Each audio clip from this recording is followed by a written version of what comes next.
Always true. We ask the questions. What is needed in the world? Is that going to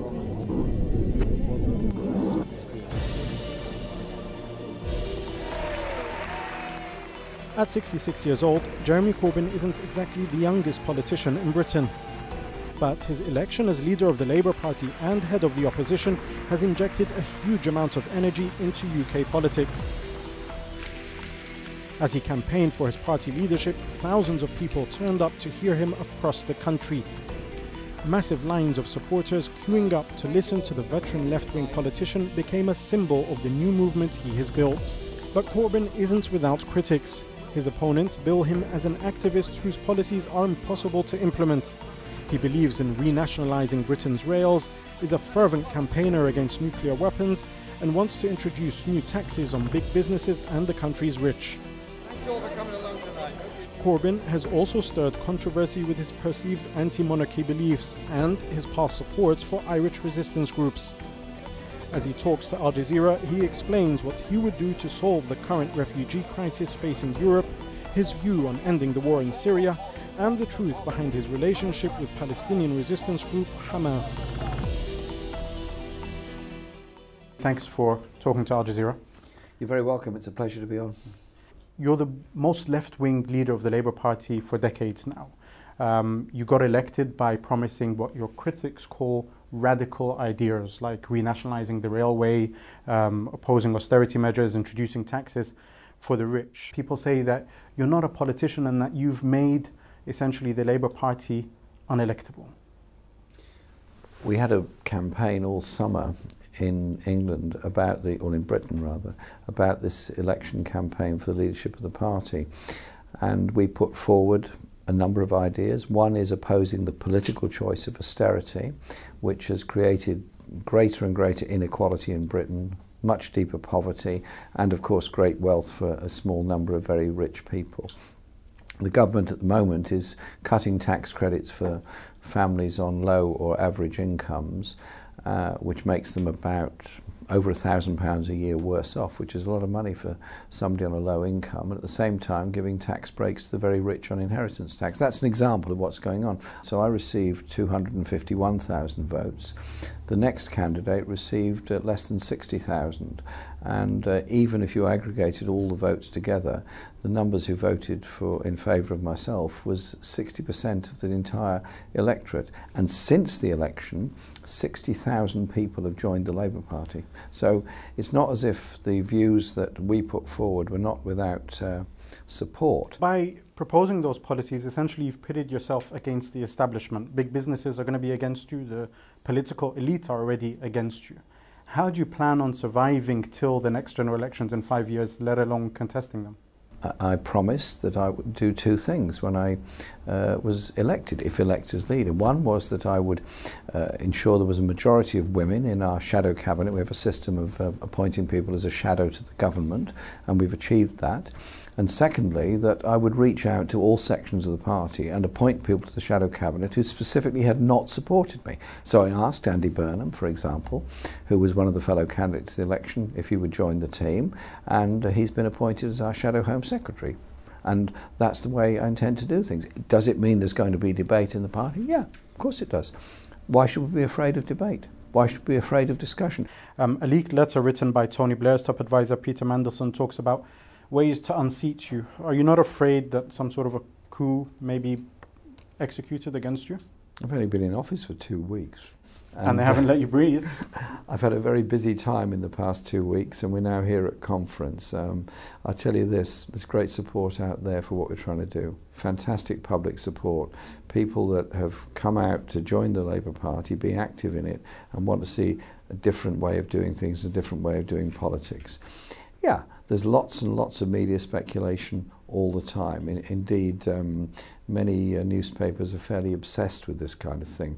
I just wish they'd obsess themselves a bit more with but are you issues not of poverty, concerned with inequality in Britain. I've been elected to this position. I'll fulfil my duties in this position, and we have democratic processes within the Labour Party. I abide by those democratic processes. That's how I was elected in the first place. Therefore, I hope that those who don't agree with me will respect the mandate that I've been given and the deputy leader of the party, Tom Watson, have been given by the members and supporters of the party. You caused a stir recently by refusing to sing the national anthem. That, together with your previous support for Irish resistance groups like the IRA, has led the media to call you unpatriotic. On the question of the national anthem, it is something that has been exaggerated beyond belief. I was at a service in memory of the Battle of Britain. I was there and I stood in respect. My parents were in London during the war, during the Blitz, and my mother was an air raid warden during the Blitz, which followed the Battle of Britain. And I stood in respect. I don't think singing or not singing shows respect or disrespect. You're there. I stood with all the others at that service. As I do every year. I don't normally sing anything. You're meant to be part of the Advisory Council for the Queen, the Privy Council, and you have some views with regards to the monarchy. Are you going to get down on one knee and kneel before the Queen? I haven't yet seen the letter, but I understand one has been sent to me inviting me to join the Privy Council. I'm not sure that's the process that has to be followed. I'm thinking about all of that. I've been elected to lead the party, to lead the opposition, and that is the most important position I've ever had, and one that I intend to fulfil to the best of my ability. The Privy Council is a constitutional thing that hangs over from a long past period of British history. If it was up to you, would you get rid of the monarchy? I want us to have a democracy in Britain. Whether we have a monarchy or not is not important as far as the democracy is concerned. It's the democracy of our Parliament, of the House of Lords, and of the powers of the Prime Minister, which actually, you might find this surprising to say, I want to reduce.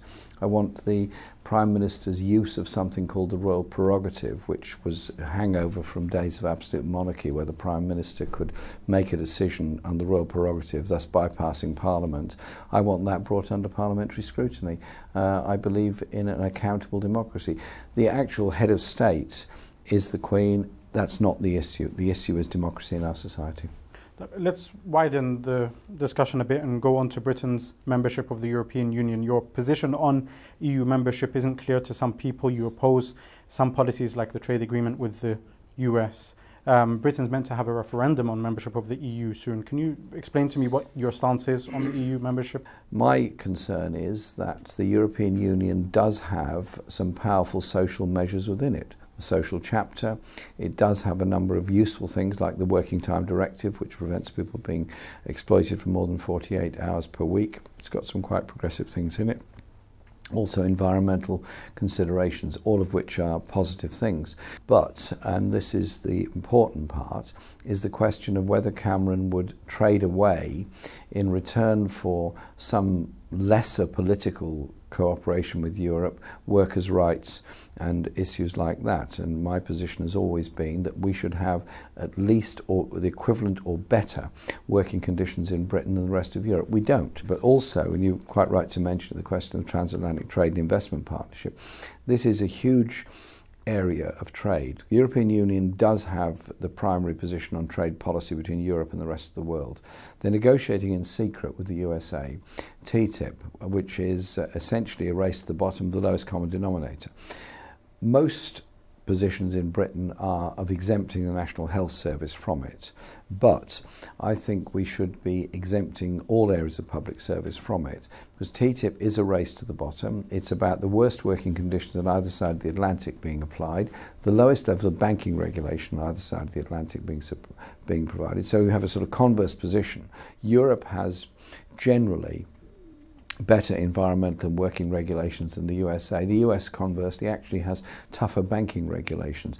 I can see both of those being traded away. Now, TTIP doesn't come. Would you oppose propose, TTIP? yeah, I'm absolutely opposed. But TTIP. would you, let's say the EU goes ahead with it, would you then call for withdrawing from the EU? We would then have to say that we would not be prepared to accept TTIP in the UK, because it then has to go to national parliaments after the European Parliament. Well, one of the first events you actually attended after being elected as Labour leader was a protest rally in support of the tens of thousands of refugees who've been trying to make it to Europe. What's your stance on how Europe has dealt with the refugee crisis? There's been a complete change of mood all across Europe on the treatment of refugees and the victims of the wars in Syria, but other wars as well. Britain failed to join the European programme on refugees in 2012, when it should have done, and said they would instead have a British solution. The British solution is, yes, money for the refugee camps in Lebanon. I welcome that. That's valuable, that's important. But the government has now said it will only allow in 20,000 Syrian refugees over the next 5 years. That's a tiny number. Germany is bringing in hundreds of thousands and making them feel as welcome as they possibly can and giving them real support. There is a refugee crisis across Europe. I want Britain to be part of the solution, not the problem. Therefore, take an agreed share, as should every other European country. Most European countries are doing exactly that. But refuge is not the solution in the long run. The solution has to be looking at the sources and the causes of people seeking asylum. We'll come on to that, the solution, but before that I want to ask you, there are countries that haven't taken in refugees. For example, Hungary is one of them, and there are politicians and political parties who say that the reason why Britain shouldn't take in refugees is because of this whole called increase to homegrown extremism or terrorism, as they put it. Is that, do you think, an excuse for racism or Islamophobia, or is there a genuine fear that bringing in refugees would create some sort of disharmony or even put Britain at threat? Well, there's no threat to Britain by bringing in refugees. Indeed, this country has benefited greatly from immigration ever since the Second World War, if not much longer than that. And indeed, there's a plaque up in Folkestone welcoming many refugees that came at the end of the Second World War, when Europe was obviously extremely disrupted. The Syrian refugees are people that are seeking a place of safety just as much as those people in Calais are.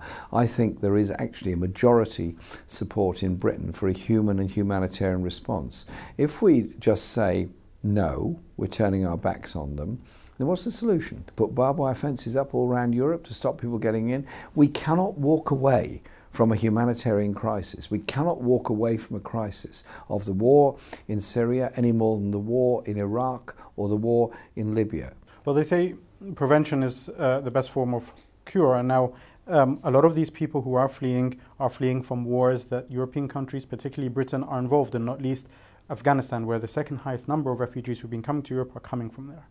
What is your solution to this? I was opposed to the war in Afghanistan as I was the war in Iraq, and you're quite right to say the largest number of asylum seekers anywhere in the world at the moment is from Afghanistan. They're desperate people. I mean, I've had Afghan asylum seekers arrive in my office in my constituency in London who've been smuggled out of Afghanistan, managed to get somewhere or other to Britain. They're desperate people. They deserve a place of safety. But we have a responsibility. We were an invading force. The country is still very disrupted. We were an invading force in Iraq. Very many people left Iraq to seek safety elsewhere, particularly Palestinians and many others. And so we have to look to ourselves at intervention policies. We have to look to a political solution to the crisis in Syria. It's no solution for 2 million Syrians to be living in refugee camps in Lebanon. It's no solution to people from many countries around the region, even down into the Horn of Africa, from Eritrea and other places, to be in refugee camps in Libya, then trying to get across the Mediterranean to get to a place of safety. Well, obviously, the deadliest war that's still going on is in Syria, and you've opposed military intervention there. Yet Russia, for example, not only continues to support the Assad regime, but Russian warplanes now fly the skies of Syria. Don't you think the UK's inaction with regards to that gives the green light for these crimes to continue? I'm not giving any green light to any crimes to continue. Quite the opposite. I think you have to work out the tactics of how you do it. I think there has to be a regional and UN-led political solution to it. Russia's involvement is essentially in support of the Assad government, although they're badging it as peacekeeping forces. The Turkish involvement was supposedly opposed to ISIL, but in reality was also chasing after Kurdish people from southeastern Turkey, continuing the dreadful situation that many Kurdish people face. I think there has to be But there's been, I mean, the UN has its envoys, had 2 envoys in fact, and nothing's come out of that. They've got to go back at it again, but this time fully include Iran, because Iran was not included in Geneva II and should have been, and that lost essentially 2 years of the possibility of making progress. The new rapprochement between the US, Europe and Iran is something that is extremely welcome. I was on a delegation to Iran last year because I wanted there to be dialogue with Iran. Does it mean I agree with the Iranian government's human rights record? Obviously not.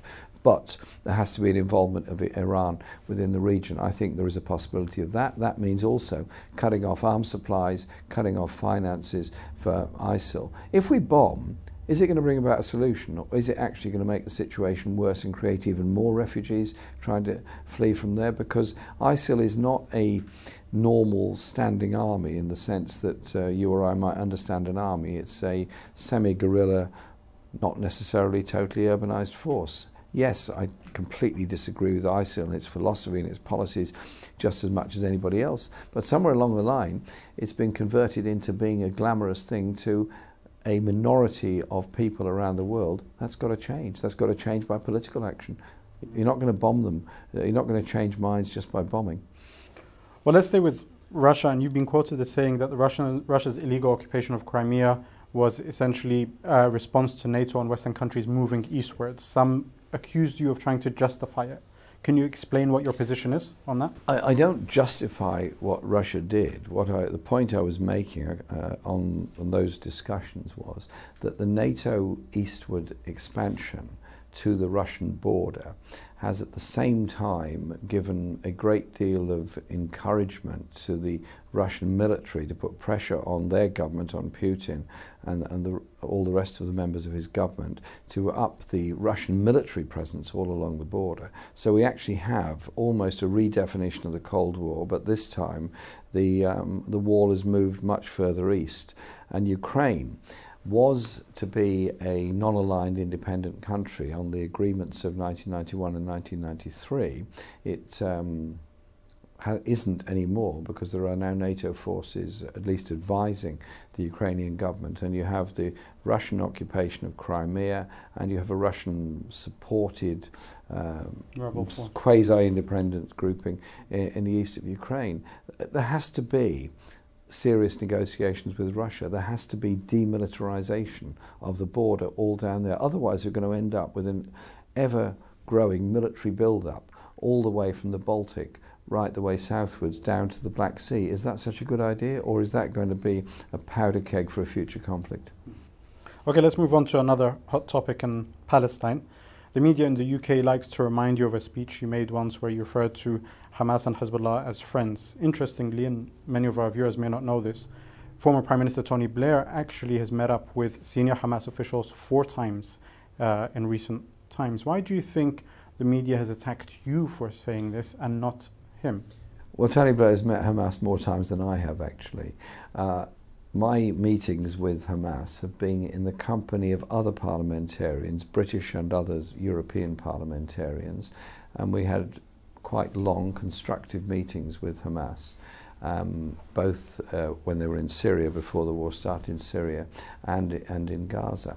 I think they are an elected group. They are the elected government of Gaza. I don't agree with their social attitudes. I don't agree with their policies on execution, and I've said so and told them all of that, but I recognise they have considerable support. There isn't going to be a peace process that doesn't involve some kind of recognition of that. Israel knows that just as well as everybody else does. But so why do they attack you and not... Well, I can't imagine why Tony Blair be let off the hook but not me, but I think the viewers can make up their minds on that. But just put the thing into context. Israel has had negotiations with Hamas through proximity talks in Egypt at the end of Operation Cast Lead and Operation Protective Edge. But it's also been delegations of people that represent Hamas in London in the past. I hosted a meeting, which was a serious discussion meeting in the House of Commons on this. I used the kind of expansive, inclusive language I use to many people, and I say, well, we welcome our friends here in order to have this discussion. That one sentence was taken as the sum total of a very serious discussion that lasted probably 2 hours. And that was then used to say that I called them my friends. It was diplomatic language, it was inclusive language, it's the kind of language I used. And I think it's very unfortunate that people should seek to abuse my views on that. Israeli Prime Minister, actually, Benjamin Netanyahu, was in the UK recently. And when you were chairperson of, or at least part of the Stop the War Coalition, some of your comrades had pushed to get then Foreign Minister Tzipi Livni and other Israeli officials arrested when they tried to enter the UK. As Prime Minister, would you seek to arrest Israeli officials for the numerous crimes that they're alleged to have committed? Well, if it comes out that people have committed war crimes, then they are culpable of those war crimes, and they would not be travelling anywhere to any country that signed up to the International Criminal Court Conventions, the Rome Statute. You've been a long-time opponent of nuclear weapons. In fact, you were a leading figure of the CND campaign for nuclear disarmament. What do you make of the recent Iran deal? I'm very pleased that a deal has been reached with Iran. It's obviously got to go through the US Senate. The indications are it probably will. I hope it does. The deal is a complicated one, but essentially involves allowing a certain level of cleaning up of uranium, a certain amount of it, but it doesn't allow them to develop weapons-grade uranium or plutonium. So it's a good step forward. I hope that Iran sticks to its word, that it would reopen a human rights dialogue with the European Union in return for the lifting of sanctions, and that it will change things. Are you not worried it's triggered an arms race? Because something that a lot of the media didn't pick up was President Obama's first statement right after that deal was reached was, he said in it that if Iran was to abide by the conditions of the deal, it would be able to be sold weapons, including ballistic missiles, as early as within 10 years.